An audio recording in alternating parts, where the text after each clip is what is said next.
Most of you know I always like to give measurements. I believe in outcomes and results, just as when we were in the majority as well. So I'd like to measure how the new Democrat majority has performed so far. When comparing this first quarter with the first quarter of our majority last year, 141 bills passed out of the committee in the last Congress. Just 68 have passed so far this year. 132 bills had passed out of the House last Congress, and just 97 have passed this year. But I want you to reflect on those numbers. The Democrat number, of course, is less productive than we were, but what's really telling here is the number of bills they passed on the floor is higher than the number of bills they passed out of committee. So much for regular order, so much for the people's house. It's leadership deciding what comes, not the body of the House getting to work on issues. They have passed fewer bipartisan bills. They have had far less enactment into law. So what's behind these numbers? Much as I stated a couple weeks ago, this new socialist Democrat wing of the party is now calling the shots. And they have torpedoed the legislative agenda the Speaker and the Democrats had promised to the American public. It is well reported that their first three legislative package would cover health care costs, infrastructure, and their so-called ethics reform. They have only done one of those things, and they didn't even get a single Republican to vote for it. And perhaps the most egregious omission of their promise is a budget. Let's remember what Speaker Pelosi said. Show me your budget, show me your values. They have no budget. Does that mean they have no values? Remarkably, after just 3 months, Democrats have decided that they won't even produce a budget out of committee. What are they doing instead? Well, first, we have Chairman Cummings and the Oversight Committee just last week requested financial information on the president and his business for the past 10 years. 10 years. Looking at the president's private business when he was not a candidate, nor was he in office. If that's where the chairman wants to go, I also wonder if he intends to follow through on his clear statement. One of the first big hearings they had, they brought in Michael Cohen. And I want to quote Chairman Cummings. I have made it abundantly clear to Mr. Cohen that if he comes here today and he does not tell the truth, tell us the truth. I will be the first one to refer those untruthful statements to the DOJ. Chairman Cummings promised the American public that he would be the first one that would refer them. Now, we know Mr. Cohen lied to Congress. The question is, will Mr. Cummings keep his promise? Will he be referring the lies to the DOJ, just as he promised not only his committee, but the American public? This move by the committee is clearly the latest attempt to ignore the facts, shift the American people's attention, and continue to try to damage this president. Now, let me be clear. This does absolutely nothing to solve actual problems for the American public. I also want to note that today was the second public hearing of the House Intelligence Committee. What the American people didn't hear at the top of the hearing was any sense of apology from the chairman. We all know his conduct for the past 2 years. What's ironic, when Mueller presented his report on March 22nd, it was the 2-year anniversary of the lie that Chairman Schiff made, that he had proof. On March 22nd, 2017, then Ranking Member Adam Schiff told the American public, I can tell you that the case is more than that, and I can't go into any particulars, but there is more than circumstantial evidence now. March 2019, he said, a growing body of evidence of obstruction of justice. Just this month, he said this. In February of 2019, ample evidence of collusion. I think that there's plenty of evidence of collusion or conspiracy in plain sight. March 2018, Dems report will show the facts supporting the issue of collusion. in May of 2017, there is evidence of collusion. All Americans should be concerned with the chairman of the House Intelligence Committee taking the position of judge and jury and perpetuating false information to the American people for the last 2 years. Today in that hearing, every single Republican signed a letter that this chairman, they have lost confidence. They do not believe, no matter what they work on, that the American public can trust him. This is not a committee that's set by a steering committee. One person alone decides who sits on that committee for the Democrat, and one person who decides on the Republican side, me. It's now up to Nancy Pelosi to remove Chairman Schiff. We need to restore the trust in the Intelligence Committee, the work of the national security, the idea that you would have a chairman of a committee of this nature, the work that is involved in this committee, that would lie to the American public, not apologize, but use the tactics of Senator Joe McCarthy to attack his own members. There's nothing that could come from this committee that can be trusted. It is time to turn the page. The Democrats have wasted their majority. They said you have to show a budget to show values, but now they won't even do a budget. They allow a person who lies to us to be a head of an intel committee. Does America truly believe, or does Adam Schiff truly believe he knows something more than Mueller? That 40 FBI agents, 19 attorneys, 2,800 subpoenas, 500 witnesses, looking into 13 different countries and saying no collusion at all? He needs to resign from the committee. Let me open it up for questions. Yes, sir. Leader, given the political or the cause for Adam Schiff to resign, and given the problems the Democrats had with Devin Nunes last year, maybe you and the Speaker get together and agree that your top members on the Intelligence Committee should just quit together? Well, there were all those issues with Congressman Nunes the last 2 years. And didn't the Mueller report justify exactly what Chairman Nunes has said? I think Chairman Nunes comes out on top. The concerns that he had with what was being said, what was being done, was just proven correct. There is a difference here drastically. One member lied to the American public. One member told the truth and was attacked for it. Now that the truth is told that Chairman Nunes was correct, and where truth is told that Adam Schiff lied to the American public, continued to lie up until March of this year. Now, I think Speaker and I should get together and remove Schiff. She doesn't need me to get together with her to do it. She can do it today. And you know what? I removed a member from our own committees. This is what Adam Schiff has done, lying to the American public, and he is chairman of the Intel Committee. This is the committee that sees things that the majority of members do not get to know. How can you trust that individual? He has an entire one side of the committee that has no trust in him at all. How can he research anything? How can we stand up against our enemies and trust what is being done if Adam Schiff lied to us for 2 years? How can their own Democrats stand behind what he says? He didn't even apologize. Does he think he knows more than Mueller? Yes.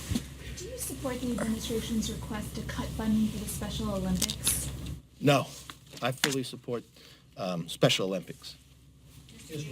Senator Lindsey Graham has said that he would like to see a special counsel investigation into the FISA warrant process. Do you agree? Yes, wholeheartedly.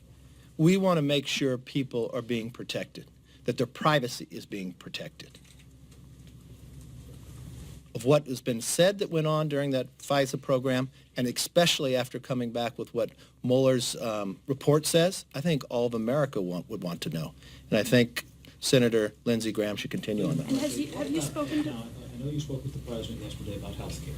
Uh-huh. Aren't there risks, though, to what they might do if this were to end Obamacare, depending on how the court would rule, isn't there peril there for Look. your members? I understand you want to repeal. I understand that there's nothing, you're not the majority, so you can't put something together. I know you would say, well, we have to work with the Democrats, but this could do damage to your party because you leave people on the hook. Make this promise to you, and it's a conversation I have with the president. The Republicans will make sure pre-existing conditions are protected. We voted on that already this year, but the president and I have talked numerous times. We talk quite often, but this is one of the conversations we have greatly, that we support protecting pre-existing conditions. What we do have a problem with, one, that the Democrats wrote a bill that's unconstitutional. Democrats promised us if you like your health care, you could keep it. We found that not to be true. We saw premiums have now risen when they said they would go down.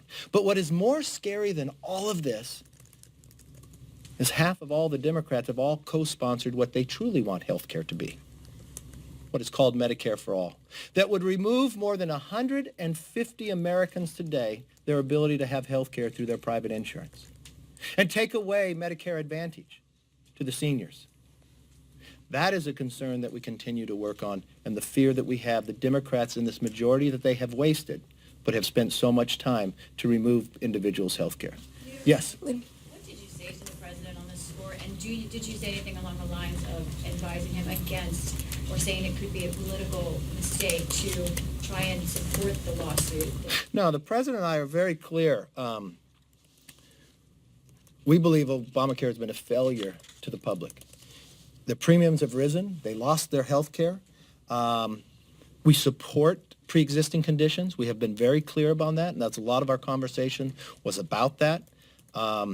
We want to find a health care system that actually lowers your premiums. A health care system that gives you a relationship, a patient with a doctor. And a lot of our conversation was about the fear and analyzing what this Democrat proposal is from the New Socialist Democrats.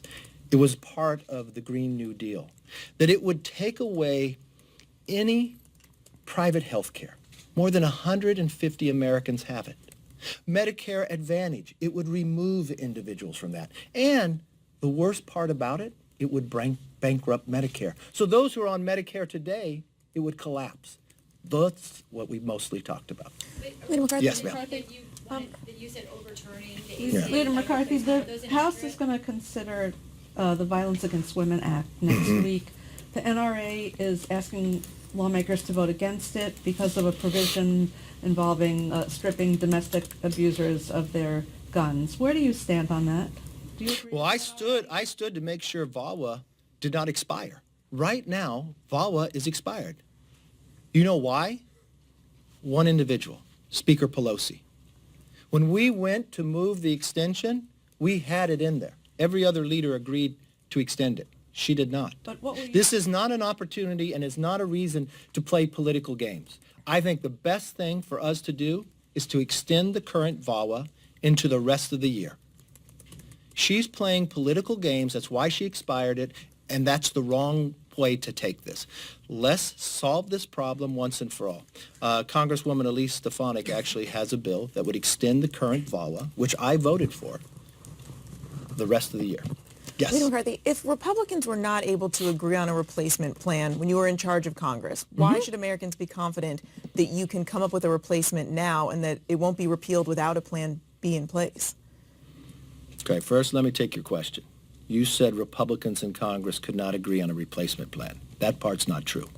We did pass a bill out of the House. It just didn't pass the Senate. I think America agrees to all those millions who lost their health care when they promised they weren't. To all those Americans who promised their premiums would go down and it went up. The case before in court is no different than it was a week ago. Nothing has changed in this process. I think what you see from the Republicans is that we want health care to cost less.